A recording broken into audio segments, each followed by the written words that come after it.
Hello, Herdsman Foods fans. I am Mark, and welcome back to the channel today. Thank you so much for subscribing and clicking that bell. The growth on the channel is so exciting. I know I say that every time, but I just can't thank you guys enough for engaging in this project, and I hope you're enjoying it as well. Today, we're doing something a little bit different. I'm going to do a cook-through, and we're going to cook something a little different. This is sweetbreads. We're cooking sweetbreads. Now, sweetbreads are the gland, the thymus gland on a cow or a lamb or a sheep. I think lots of different ones, or they're the pancreas. I don't really know what the difference is, what it looks like, but I'm going to take you through the cooking process that I went through today, and walk you through the entire thing, from taking them out of the package that I got them from a butcher shop just north of here, and all the way through the taste test at the end. So I hope you enjoy. But I'm just going to be rinsing these a little bit. Just putting these under water, rinsing them through real good. And then I'm going to be soaking these in milk. And my understanding is that soaking them in milk takes out some of the irony flavor of these. So that's what I'm going to be doing. And I'm going to show you another, man, these are big too. I am just kind of curious what these taste like. I've heard that they taste creamy and different types of flavors for these. So I'm going to be cutting these up into very small pieces, and I'm going to be putting them in some flour, and then I'm just going to be frying them a little bit. So we'll see how that works out, and I'll put you you'll be a part of that process too. I will see you shortly. All right, so here we are. I've soaked them in milk, obviously, and you can see that the milk was a little bit harder to remove. I was pouring it off, but as I was rinsing it, it seemed like it really had sunk into the meat, which I think is probably a good thing. I think that's part of what takes out the irony, the livery type of a flavor. So I think that's pretty normal as far as that goes. I think it was probably a good thing that they soaked as long as they did. I want to say I soaked them for probably 3 hours, and mostly because that we were out of the house, we went to church, and so they just soaked there. Unlike when you soak liver, there was no dark, the milk didn't get any darker. So that was a little bit different.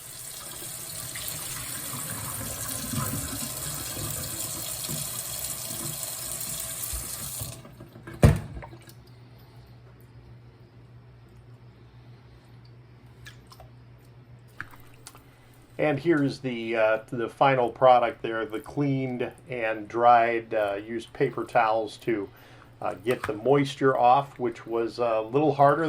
They're very moist, but it did, you get them as dry as you can. Better off you're going to be as you fry them. As with anything that you're frying, you want to get most of that water out.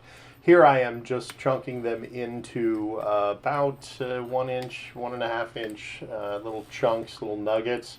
This is something that it's really interesting that the meat itself is kind of broken up into these little chunks already, and you want to cut those little chunks out, but it's better if you don't. Just slice through the meat wherever you can, and I think you'll be much more happy with the result as you get those chunks.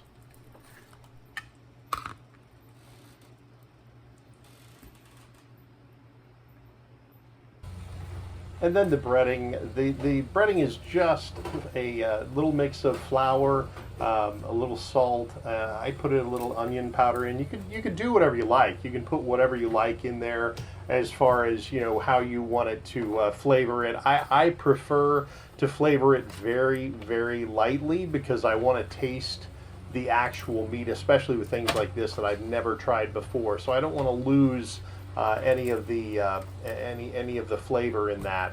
So as far as the breading goes, it's a very simple dredge. Now I did dredge this through. I did it there.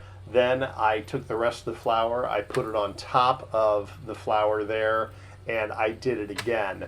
So, you want to make sure that it's going to be a nicely, lightly coated, maybe not breaded as much as just dusted with that flour. And I just think you want to make sure you get them so that they're not, the flour isn't bleeding through at all, or rather the moisture isn't bleeding through on the flour at all.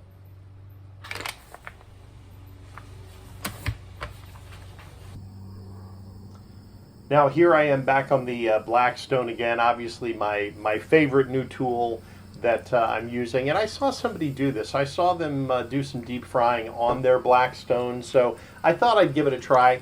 It worked all right. Now, I'm still learning about, as far as where my heat zones are and that kind of thing on my grill. So I wasn't overly happy with how it worked, but it's a matter of me learning. I don't think it has anything to do with the grill.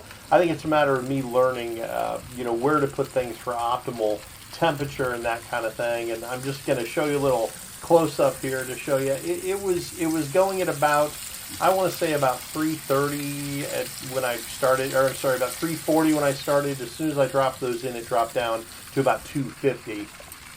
So, it was getting them brown, not as golden as I would like, but it was, satisfactory. After about 3 to 4 minutes, I flipped them over. Thank goodness, I learned you cannot overcook sweetbreads. It's really hard to do, and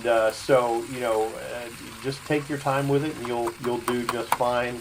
And here we go. This is the final product, and I think they turned out really well for my first time doing this. I think they look really good.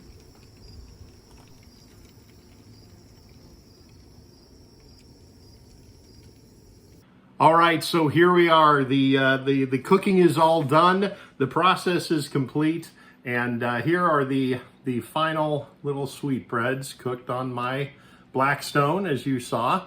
And gonna have a few different sauces here. I have 3 different sauces to try them with, and we're just gonna give them a try and see what we think here. I'm gonna describe them a little bit.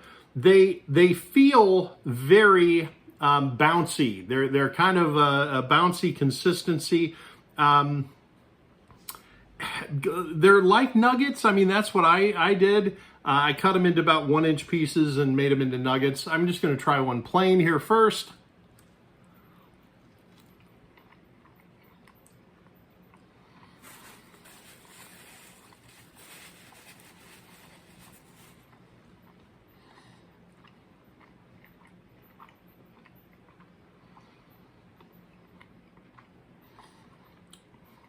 Incredibly juicy, very flavorful, a slight tinge of a liver taste, like the iron in a liver taste. Now, as you saw in the process, I soaked these in milk. I rinsed them thoroughly, then I fried them. So there's not a huge irony, livery taste. I quite enjoy these. They're very, very juicy.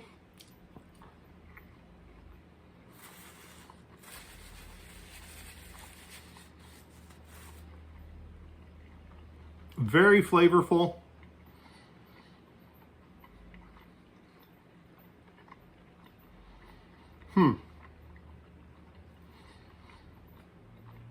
A little chewy, not unpleasantly so. Now, I will say this. I cooked these on my Blackstone, and I'm just learning on my Blackstone. I'm just learning the system of it. And I'm going to tell the story of why I got a Blackstone here in a video to come. But this is, I didn't quite get the temperature of the oil like I would have liked. I would have liked to have gone a little bit hotter. I think I was at about 275. I'm sorry. Yeah, no, about 275. I was trying to get to 350. I got over 300 at one point, but then when I put the sweetbreads in, it immediately dropped like almost 100 degrees. So they're not as golden brown as they are in the recipe that I followed from Good Recipes. but they're still good. I could have used a little bit more crispiness on those. I would have enjoyed that, I think, a little bit more. Now, the 3 sauces that I have, and the reason I have sauces with this kind of thing is, in case it was an unpleasant taste, I still want to be able to enjoy it. So I would add some different sauces. The first one I have is a Japanese barbecue sauce. The second one is a Sweet Baby Ray's honey barbecue sauce. And the third one is the Kroger equivalent of the A1 steak sauce. You can see the color there, which we prefer, actually. It's called 1853, I think, something like that. We actually prefer that over the A1, so that's why we use that. So I'm going to start with the Japanese barbecue sauce.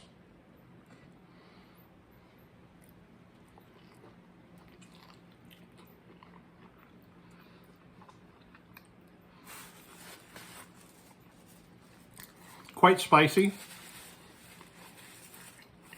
very soy-based. Works really well with this. Totally takes out the irony taste. It doesn't taste any liver to it when you have that sauce to it.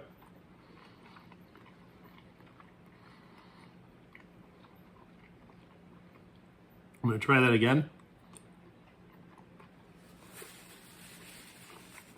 That's good. Wow. That is really good.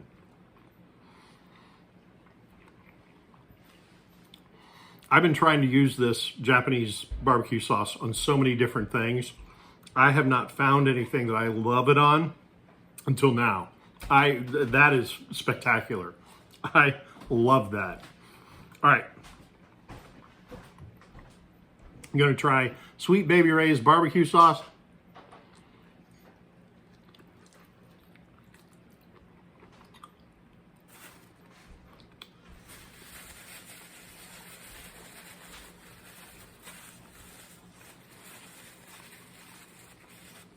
I mean, I like Sweet Baby Ray's. Not, don't love it, like it. As I do most barbecue sauces. But they all tend to overpower the food. And it does so here. It takes away from the enjoyment of the sweetbread itself. So not a big fan of that. Gonna try the 1853 Kroger steak sauce.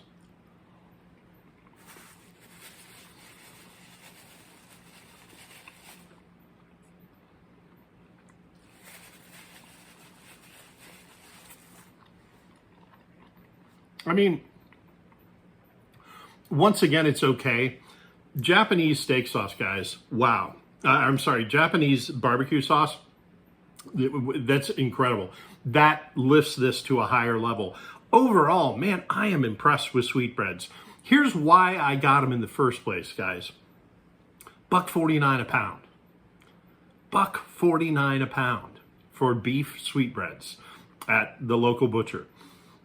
With what we're paying for beef these days, this is such a deal to me. So good, so incredibly good, flavorful and juicy and just, you're always afraid when you try something new it's going to be off-putting.